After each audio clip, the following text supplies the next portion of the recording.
Hey, what is up, guys? This is JT, and this is the Let's Grow podcast. Welcome back. I'm hanging out with my friend out in California. His name is Ryan Rucker. We met through Instagram. Haven't met face-to-face in person. We've had a couple of phone calls. This is actually the first time we've been on a call where we're looking at each other face-to-face virtually. But I'm so excited to introduce you guys to this phenomenal individual. He's so passionate about his faith, about his family, and he's entrepreneurial minded. He has some big dreams, some projects that he's working on. I can't wait for him to share them with you, but I want you to know this. Always know that this is your place for encouragement, real conversations with real people, and we just want to leave you better than we found you. Because the name of the game here is growing. Don't just go through life, grow through life. And I know that the conversation we have today and what you're going to learn from Ryan, you're certainly going to grow. Ryan, man, thanks for hanging out with me today. Thank you for the invite. Honestly, it's been so fun because we've been connected for a while through Instagram. So I feel like I know you, even just this conversation was like, oh yeah, I'm just going to chat with my buddy Jeremy. It's like, oh yeah, we haven't met in person. Yeah. But the beauty of social networking and social media in general is that you can meet some really cool people. Hence the fact that you and I have met. So I appreciate it. Yeah, man. Glad to have you here. Your time is obviously very valuable, being a husband, being a father as well, and juggling multiple projects. And so, man, I appreciate you giving me some of your time. And I like to remind people that when you give someone your time, you give them the gift of your life, right? You give them a piece of your life, right? You're gifting someone a piece of your life. And so I'm grateful for that time. I know the listeners and those watching, they're grateful for it as well. And like you said, social networking, when you're intentional about it, I believe, and when you have, I'm not going to say I've always had the right focus because I've made plenty of mistakes, and not utilizing my platforms the way that I need to, right? But I believe that when you're looking for good things, when you're looking for good people, you're going to find it. And so it's been cool to cultivate some relationships with folks like yourself, to learn a little bit more about you and bounce ideas off of you. And man, I just enjoy keeping up with your beautiful family. I enjoy keeping up with the work that you do. So tell us, Ryan, tell us a little bit about who you are, where you come from. That way we can get to know you a little bit before we dive into some questions and just talk a little bit about personal growth, fatherhood, and whatever else comes up.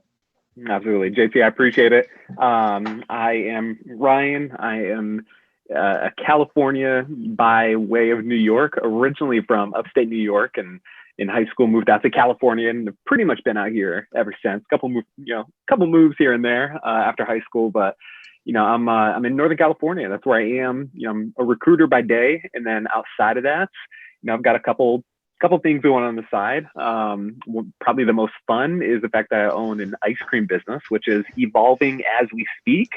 I'm sure we'll get into that. But then on the side of that, I also have an 8-episode podcast docuseries that I hosted called Complicated Fatherhood. And that was like I said, an 8-episode docuseries where I actually called my biological father, and whom I didn't know as a kid. And we had about 8 hours worth of conversations about his life and how his fatherhood journey has ultimately affected mine. So that was a project I worked on early 2020 through mid 2020. And then, just released it late last year. And the final episode just came out a couple of weeks ago. So anybody listening now can listen to the entire series. It's a fun series. I produced it, wrote it, edited it, put everything together myself. So it was a fun process, but that's who I am. And then most importantly, I've been married for almost 8 years. Got 2 beautiful daughters. I'm a girl dad through and through, ages 4, Reagan, and Sienna, who is 1. So that's a little bit about me. Good stuff. I can dig it. And man, there's so many things that I want to go off in multiple different directions based on you just kind of unpacking who you are, where you come from. But guys, if you all heard that correctly, this dude literally said he's in California by way of New York. he's literally lived on both coasts, right? In the United States. Super cool scenario there. He talked about he owns an ice cream business. If he wasn't your best friend, he needs to be your best friend now, and you need to go follow his ice cream business. And where can they find a little bit about the ice cream business online, Instagram? Yeah, so Instagram is probably the best space. Be Ice Cream or Be Nothing is the name of the business. That's the name of the Instagram handle. You can also check us out at beiceCreamOrBeNothing.com. The Instagram is where I spend the majority of the time, though. So you can head over there and check that out. Good deal. Good deal. Well, Ryan, since this is about personal growth, I want to ask you before we dive into any other conversations, who are some people in your life who have impacted you and been a source of encouragement, folks that you've looked up to, and folks that you kind of looked at and wanted to kind of model your life after, folks who have encouraged you along? Yeah, really. I mean, great question. I think the most honest and yet cliche answer is probably going to be, my mom and grandma. It's funny because my mom and grandma are very alike, and I'm different than them in certain regards. But they are very much hard workers. They are the most selfless, like take no credit type people at all, and they're just all about family. And I think the older I get, the more I understand the beauty of who they were. My grandma passed in August of 2019, and I think the past year and a half for me has just been a study of who I want to be as an adult and as a dad, as a man, quite frankly. My mom, same way. I mean, she was selfless through and through, and everything in her life was in order to set me up for success. And even me sitting in my home right now, home that I own with my wife, and the business that I'm able to run, and all these fun side projects I'm able to do and have fun with, it is literally all because of the hard work and everything that she gave up in her life. So there's a part of me that just feels, all of me feels incredibly grateful for that. But, it just makes me want to be better. It makes me want to continue to grow, knowing the fact that both of them sacrificed everything for me. And I'm very grateful for the two of them. Yeah. And man, whenever you have someone in your corner who truly believes in you, and and it goes beyond their words and them saying it. Obviously, words are powerful. You and I both know that. I love the post that you share of speaking life into your daughters, and some of those affirmations, and Miles and I have some of those conversations as well. Words are one thing, but to have someone in your corner who's laboring for you, right? Who's working hard for you, who's putting you in a position to succeed, like you said, man, that propels you forward, doesn't it? It does. And, what's really cool is that they did that throughout my entire life, and it allows me to kind of lean on my wife now. When, like I mentioned, between all the side projects, first and foremost, family is the most important thing. But it's really cool to have someone in my corner who, when I come to her with really silly outside the box ideas, that she doesn't like initially just shoot them down. Of course, some are a little more silly than others. But even just like 2 hours ago, I was like, hey, what do you think of this? Something like totally crazy. And she was like, yeah, sounds like a good idea. And, so to have somebody in my corner to be able to. She's like, sure, babe. Okay. I started the conversation. I was like, all right, babe, you're going to smile when I tell you this. But, then I wrote it down. It was like, she's used to that at this point. So it's nice to just have people in your corner who support you, quite frankly. Yeah, totally. And man, I can totally relate to that with the crazy dreams and ideas. And, it seems like every other day I'm throwing something out to Jayla, and of course, man, she takes it and she loves me, and she always reminds me that she believes in me. But I'm sure in the back of her mind from time to time, she's like, what are you trying to do now? Right. What are you trying to do now? You and I are very similar. It definitely takes a special kind of spouse to be able to hang in there with you and support you in that regard, and kind of balance you out a little bit, Yeah, absolutely. We need that. Yeah, totally. Because if not, I would completely fly off the handle, and 100%. And I would just rock and roll off my emotions and my inspirations, and I'd get our family in a lot of trouble. So that being said, you kind of you talking about how important your mom and your grandmother was in your life. And on the Mm-hmm. opposite end of the spectrum, you mentioned complicated fatherhood, which I'm Mm-hmm. looking forward to talking a little bit about. You're Yeah. with your biological father not being in your life. It seems like fatherlessness is an epidemic. It Mm-hmm. seems like so many, so much brokenness, so much trauma can be traced back to a lot of folks in a fatherless situation, in a Yep. broken home. And so, Ryan, what was that like for you? And how do you feel like you have overcome that? And not necessarily overcome it per se, because I'm Mm-hmm. sure there's some healing that's still taking place. There's some trauma. You talked about how that's influenced your journey as a father, but as it relates to growing as a person, like how did you harness that, to put yourself in a position that you're in today? Like what enabled you to grow through that? Yeah, good question. First and foremost, I apologize for my dogs in the background. It sounds like an Amazon package literally just showed up. It's Um, all good. of course. But yeah, I think for me, growing up, it was really interesting because you fatherlessness, in my opinion, and it's both of our opinions and multiple presidents' opinions. Like I go in the first episode, I do some research on both George W. Bush and Barack Obama, how both of them have really worked on fatherlessness initiatives, because I think across the board and across the aisle, people see that this is an issue.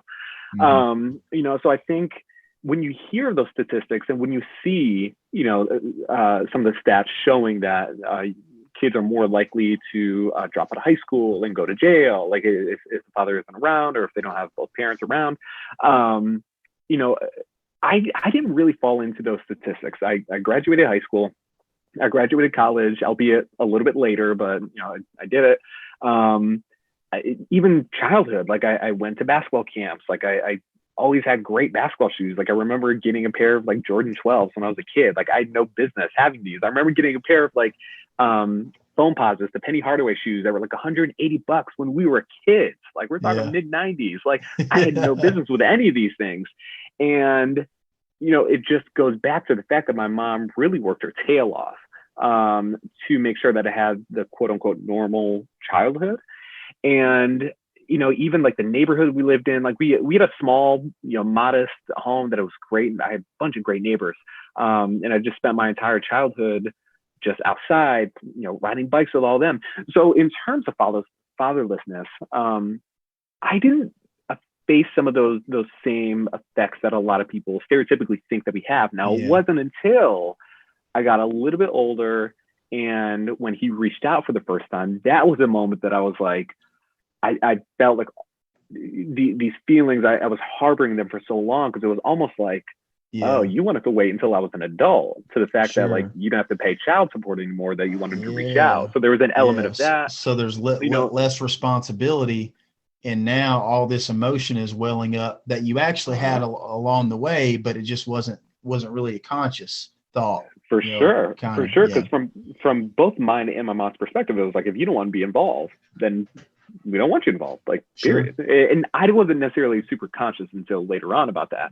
But then, eventually him and I did meet in person, and then after that, I when I did our own things, we talked for a little while, and then eventually when I became a dad, that was the moment when I held my baby girl in my arms the day she was born, looking at her, knowing that like I am a father. That was a moment that I was like, how could he have just left? How could Yeah. he hold his child and leave? Didn't that And then moment just wreck you, holding your child for the first time? oh Golly, yeah, yeah. man, it wrecked me.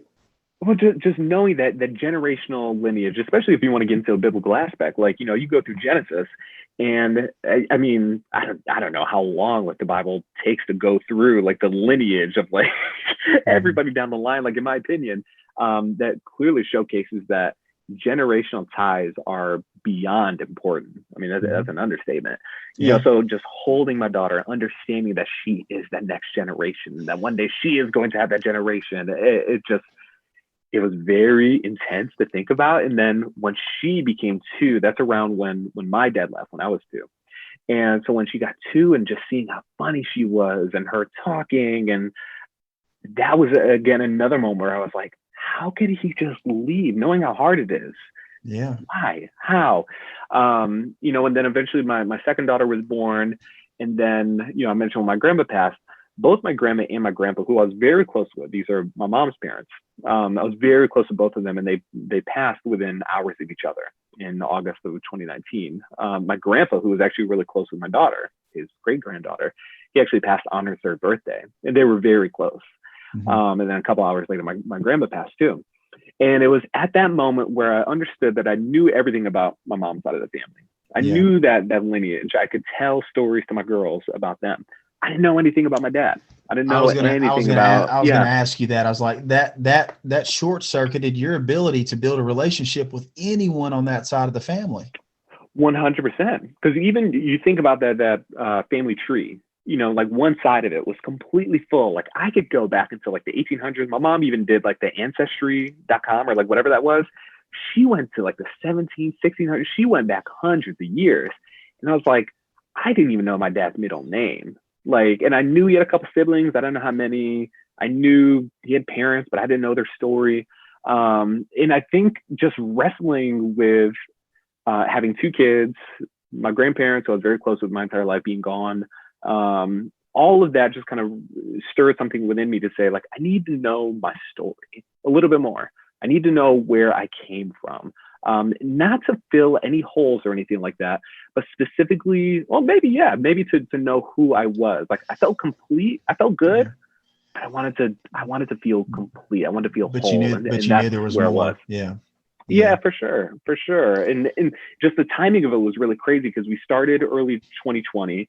And again, it's all about fatherhood. It's all about, that lineage. And a week after him and I started recording our conversations, Kobe Bryant passed. And that was really hard because I looked up to him, not only as a basketball player, but as a dad, most importantly. And then we finished our conversations. And then like 3 weeks later was when we go into a lot of like social unrest, because we finished our conversations in May of 2020. May of 2020 is when a lot of things just hit the fan. But by that point, I felt like I understood, especially a lot of like the Black side of my family. I understood that my family was actually driven out of Shibuya, Mississippi because of Jim Crow South, because of a number of lynchings that had happened in that town that forced my great uncle to take his entire family, move them to Albany, New York, which is about where I'm from. So to know that line of how even racism in the Jim Crow South forced my family up to New York, and I became a product of that. Like that was wild because I never knew, just never knew. Yeah. So it's a crazy story for sure. But I'm glad I was able to tell it.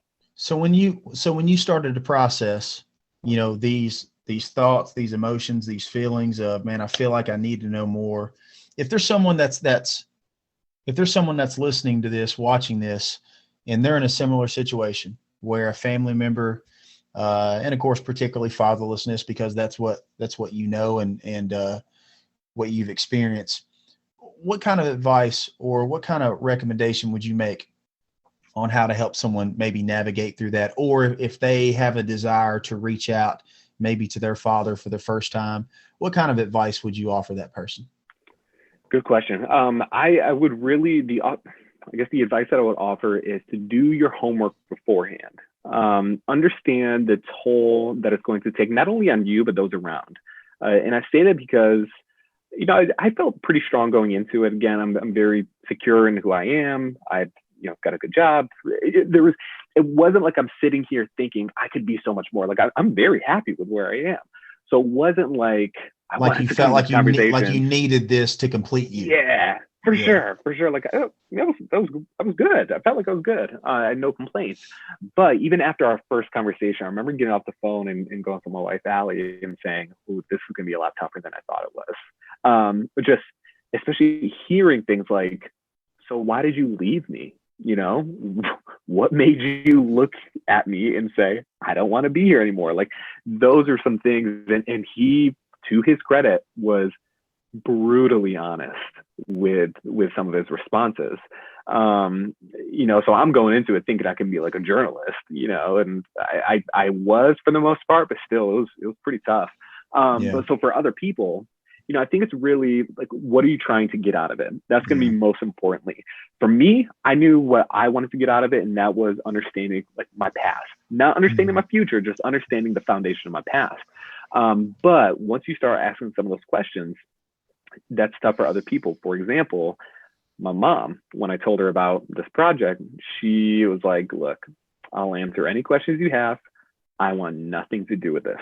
I don't want to be recorded. I don't want like even me probably talking about her. She probably wouldn't love. But she had told me like, look, I had to put this behind me in order to move forward. So it's very tough for me to go not back. opening that box again. Exactly. Yeah, I respect it 100%. So even people were like, why don't you get your mom on the podcast? I'm like, it's not that simple. You have to respect those boundaries. So if anybody's looking into that, understand what you want to do, because once you start opening those boxes, it can be tough, not only for you, but really even tougher for other people around you if they are not ready for that. And not everybody can be, and that's okay. Ryan, what has been your source of grace that you've been able to extend to your father? Because obviously there's a lot of people who carry bitterness, resentment, they carry these open wounds, and it's unresolved conflicts and questions, through the duration of their life. So what's allowed you to extend that grace to him, and what's allowed you to kind of move on and build your life? Yeah, I think a part of it certainly is going to be the foundation of my faith. Like biblically, there's just so many different aspects where you talk about grace and forgiveness and this and that. Now, that being said, like for me, it's not blind grace. It's not blind forgiveness.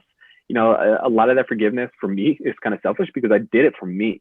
I did it because I don't want to carry that burden. I don't want to carry that hurt, that anger with me.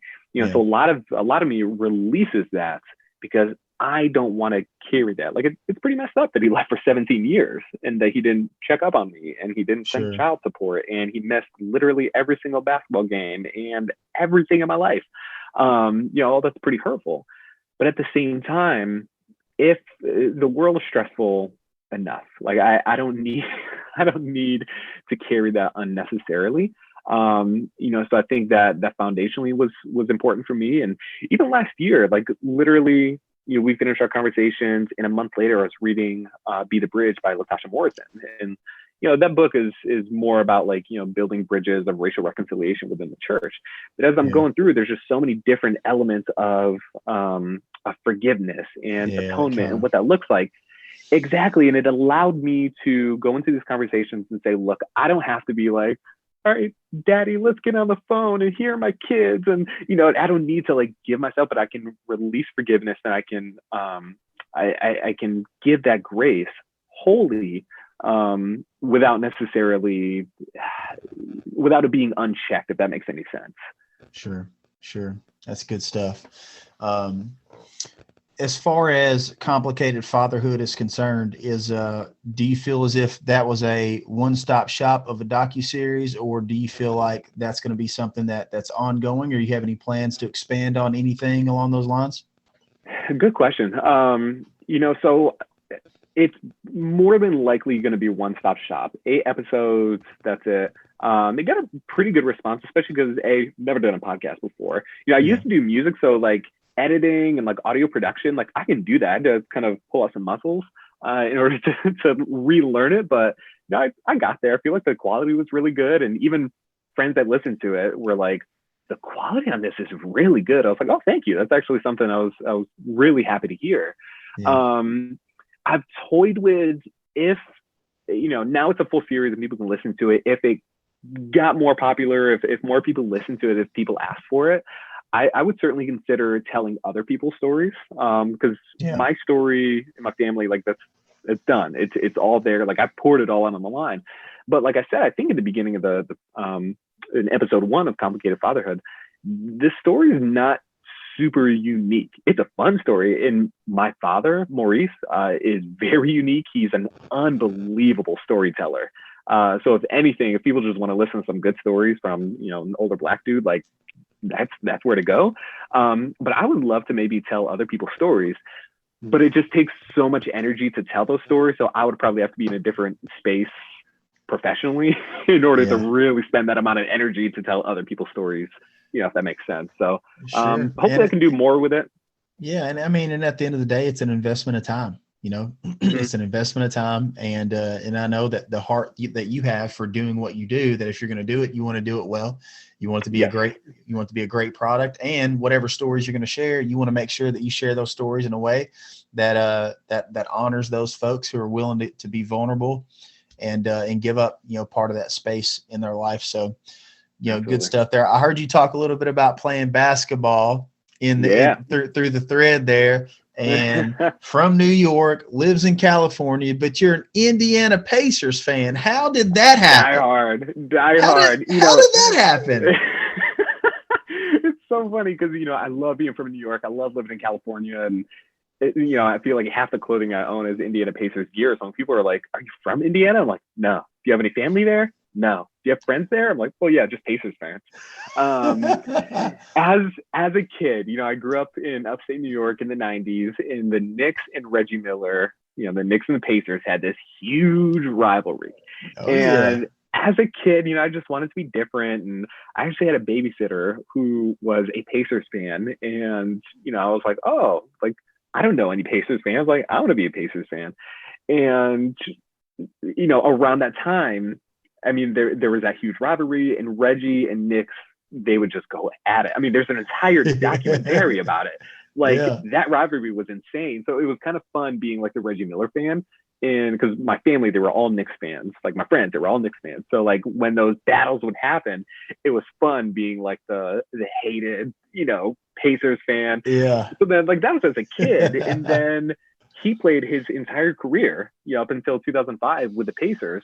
So in 2005, I was, out of high school, living in California at that point.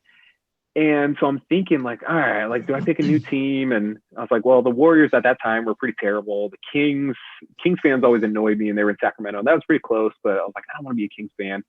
Knicks were out, at that point, they were just terrible too. And I was like, I don't have like a affiliation with anybody else or that I want to. So I was like, Reggie stay loyal, so I'll stay loyal. And now all these years later, I'm a diehard Pacers fan. My girls are Pacers fans. They love Boomer, the mascot. And it's been cool because I've been able to make some connections. And long story short, without like blowing the connections, last year, right before the pandemic, we actually got to fly out to Indianapolis, and we got tickets to 2 games completely for free, our entire family, just because like I met some people and they heard I was a Pacers fan, and they were like, hey, if you're ever in Indianapolis, like we'll get you tickets to some games. And they did. Yeah. So it's been a fun journey because there's not a ton of Pacers fans. So when I think the organization hears that like somebody's a diehard, they're like, oh, cool, let's take care of them. And they do. So I'm Pacers through and through. I'm for the ride. That's super cool. Super cool. Yeah. We were talking earlier before we hit the record button, and we were talking a little bit about the crazy time that we've been living in. We talked a little bit about how different inspirations that we have, and trying to move down a path of like who we are being the most important thing in what we do, and trying to kind of marry some of our passions and tie things together. So let's talk quickly about a couple of those things before we close down, because I definitely want our listeners to hear. I mean, you are, in the time that I've been connected with you, the conversations that we've had, seeing what's going on in your life via social media, which obviously isn't a clear indication of everything that's taken place. We all know that. But it seems like you've been someone who's stayed healthy, who stayed on the up and up, and you've worked hard to just stay positive, during all this craziness that we've gone through. So what are some things you and your wife have done, in your home or in your lives to try to stay positive, in the midst of all of the madness of the last 12 months? Absolutely. I think for us, going outside and being outside is really important. I think on a couple different levels. Number one, even studies will show just being outside in nature is really beneficial for people. Yeah. So, our family will try to get some hiking in. We've got some cool places close by, so we'll get some hiking, do our social distance that way, and just get out and enjoy it. And part of me too, like I really think that at least when I'm outside, like I look at the beauty of trees, I look at the beauty of just like landscape and geography and all these different things that, in my opinion, aren't here by accident. So Mm-hmm. it allows me to sit here and just really take it all in and just appreciate the beauty of life. There certainly can be. Like we said, like there's madness everywhere. Certainly, like you get on social media, turn on the news, like it's just madness everywhere. Yeah, it's easy to get lost in that. It is. And like, for me, like while I'm well aware of it, and, there's definitely a number of people that will profit off of that madness. So I try not to get too much sucked into it. At the same time, like you want to be informed. So there's a balance there. Yeah. But, I think for us, we really just try to be intentional with our time. Saturday mornings, not every Saturday morning, but some Saturday mornings, we'll take a walk down to our local Starbucks and just get a drink and, take a walk home. Other Saturday mornings, sometimes we'll go to the donut shop and get some donuts. And, we really just try to spend as much time as a family as we can, just laughing, being goofy, silly, all those different things. And I really do everything in my power to view the world through my girls' eyes, because they're 4 and 1. And the things they come up with, the amazement that they see, me seeing like the moon through my 1-year-old daughter's eyes. Like I've seen the moon a billion times, but when my daughter sees it, she goes, "The moon." And that allows me to go, there's beauty out there. There's so much beauty that we need to just explore and sit in and appreciate. And those are some things that are really, we've lost the ability to be enamored by those things. Yes. Yeah. Yes, I love that you said that. I remember before I became a dad, my buddy who, he had like a 1-year-old at the time, was saying the coolest thing about being a dad for him was seeing all these things that he loved as a kid again through his kids' eyes. So when we go outside and my daughter see like a huge tree, and she'll ask like, "Daddy, how long do you think that tree's been?" And I'm like, I don't know, maybe a couple 100 years. And it just gets me thinking about like how incredible that is, that something's been standing in this one spot for hundreds of years and growing and building and getting bigger. And I've seen a tree a billion times, but my daughter sees it and it's amazing. And my daughters are really in the space right now. So again, like the moon, and a couple weeks ago, like there was, you could see Jupiter and Saturn very clearly in the sky, and Mars. So like, look at all these different things, and I'm like, how incredible is this universe that we are sitting in? The things that like I didn't even a year ago, I didn't find that amazing. I was like, oh, cool, there's Mars. Oh, cool, there's Jupiter. There's the moon. But seeing it through my daughter's eyes, just seeing them get excited about things, I'm like, it allows me to realize that no matter what anybody says, this world can be very, very beautiful. And I'm trying to take that in. Yeah, man, that's good. Goodness gracious. That's like mic drop right there. No matter what anybody said, because it's so often the narrative is, man, this is a cold world, right? Man, it's a hard world out there. And yeah, that is true to a certain extent. But for the most part, our perspective is what drives, much of. Now that doesn't change what's been done to us, or what other what other people may pain that they've inflicted, or events that are outside of our control. But for the most part, I believe our perspective is what's broken more so than not. Now, you and I both know that there are a number of people who have had completely different realities who live in the same spaces that we live in, right? And that's and that's part of the sinful world that we live in, the brokenness of this world. And I hate to think that so many people can live in the same town or in the same state, in the same country, and literally experience such different existences, if you will. And that's heartbreaking to think about. But again, the beauty of being human is the choice that we have to focus on what we choose to focus on. So man, that's good. That's good stuff. As we work to close down, we were talking about, husband, father, full-time job, part-time passions and projects. You're a dreamer, entrepreneurial minded, always looking for fun ways to add value to others, always looking for new ways to connect with people and to build relationships and, use your family, your marriage, and being a husband and being a father as a ministry to reach others for the gospel. you were talking about like trying to marry those things together. Like what's that kind of thought process or space that you're in right now? What are you trying to work through there? Because I want people to really grasp this idea that as you continue to grow and increase in your self-awareness, and you embrace the importance of who you are and the impact that you have on others, like it becomes a really big deal. Like you begin to decide, you get real intentional about what you do and what you don't do. For sure. Yeah, I think for me, originally between, just my personal life and work, that was one thing. And then the ice cream was like a totally separate thing. And the podcast was a totally separate thing. But like, for me, like the foundation of all of that was family, all of it. Yeah. And in 2020, about the ice cream business, I'm sure there's some listeners like, so what is his ice cream business? Like, what does he do? In the short story, 2015, I started an Instagram page where I just taught people how to make ice cream, and I would give it to friends. They'd give me feedback, and it was cool. 2017, a friend of mine who owns a local coffee shop was like, hey, I want to sell your ice cream in stores. Cool. So we invested in a commercial machine, started making ice cream out of his coffee shop, and we did that for almost 3 years.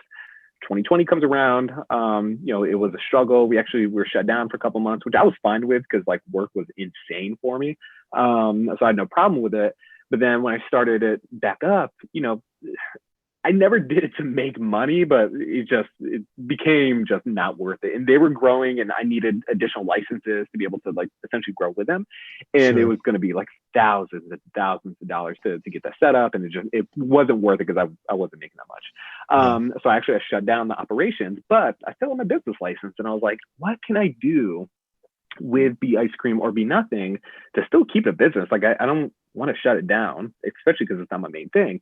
What can I do going forward? So there's been a couple of things I've been working on for the past couple of months, including videos with my family, really teaching people how to make ice cream at home. And I haven't told too many people about this, so it might be, well, maybe a couple, but I'm actually working on a children's book right now that's ice cream focused. Nice. And man, you heard it first here. I think that's actually the first time I've mentioned it. I'm sure there's some of my friends who are going to listen to this and go like, wait a minute, you haven't even told me this. Hold up. You ain't told me. Exactly. So, but like, I'm just trying to figure out ways to like tailor the business. And there's a couple other ideas that I have to really just kind of bring in some additional passive income that's all family focused, all family based, ice cream and family based. But then with the podcast too, what is that all about? That's about family. It's about connecting. So I've been able to connect with some families around there.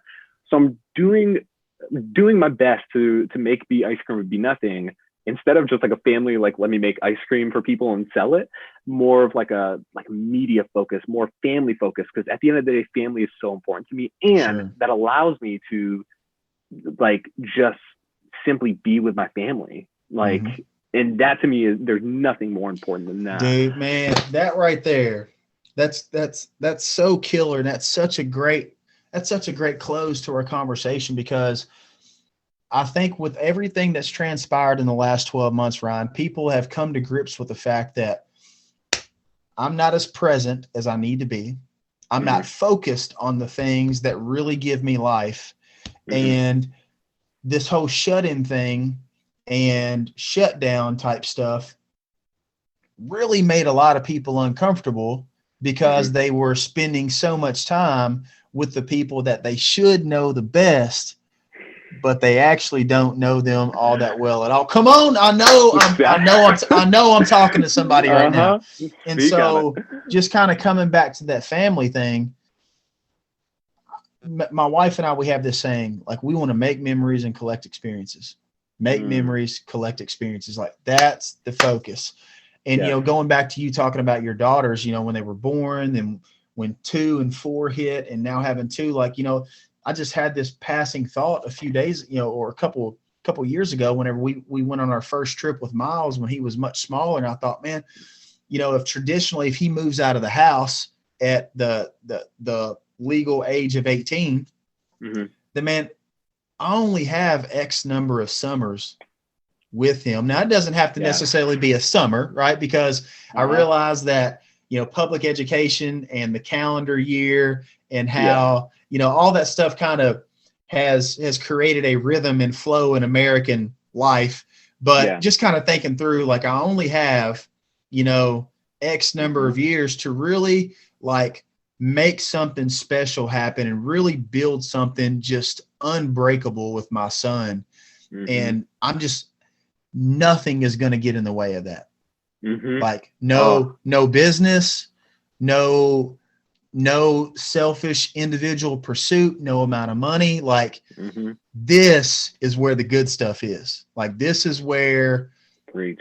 So man, dude, we could end up going on for 2 hours on this thing, but dude, I love that focus you have, Ryan. And I wanted and I knew that we would work through complicated fatherhood. We talk a little bit about the podcast and things about your life would come up, but I really wanted people, guys, folks watching, listening, hearing, I really wanted you to get to know Ryan, because I wanted you to see this dude is absolutely just on fire for his wife and his children. And his focus doesn't look like what he's been through. And that's big. Like, I want people to know that regardless of what's happened to you, regardless of what's been done to you, what's been done for you, i.e. Jesus, what's been done for you is far greater than anything that's been done to you. And that's really the game changer for Ryan. That's what drives him to do what he does. So 100%. Man, you got any closing thoughts, Ryan? I just went off, nearly went to church. Yeah, no, absolutely. I appreciate getting taken to church.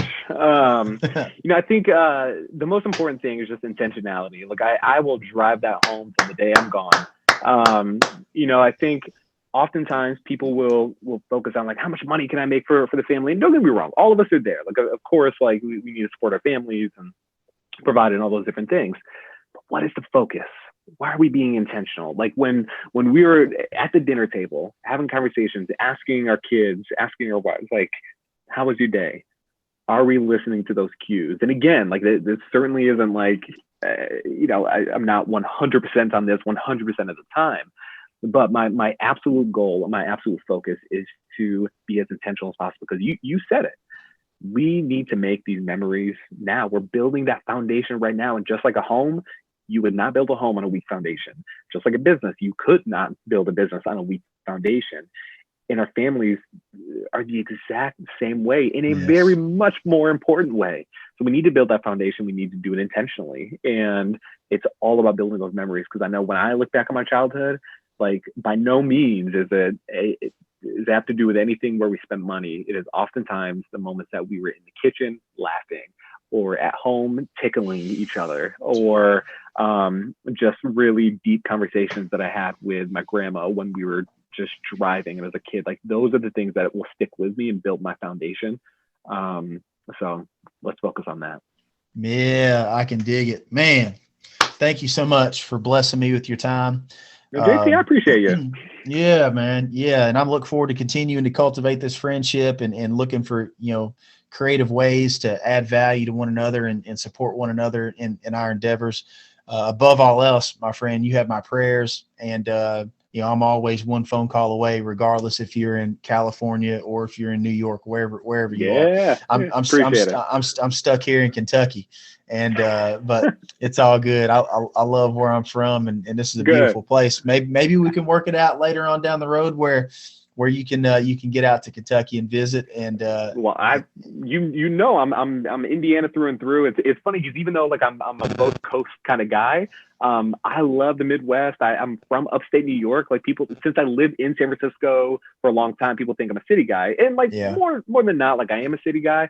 But I love going to just, I don't know, places like Kentucky, Indiana, Wisconsin. My wife's family's from there. Like I love going there and just talking to people about life, because quite frankly, like there's a lot of similarities where people think there's many differences. So yeah, totally. All about it. Well, it's all good stuff, my friend. I wish you well, with all the endeavors that we shared, and I'll be keeping in touch with you as those things progress. And folks, listen, this has been the Let's Grow podcast. This has been my friend Ryan Rucker. I truly, truly hope that you guys picked up some of these pearls that he dropped from his story. Make sure you check him out on Instagram. Obviously, you'll get all of his contact information when as you see this episode being promoted. Remember, don't just go through life, grow through life. And everybody, as you see on the sign here, everybody can encourage somebody. Thank you guys. Love you all. See you on the next episode.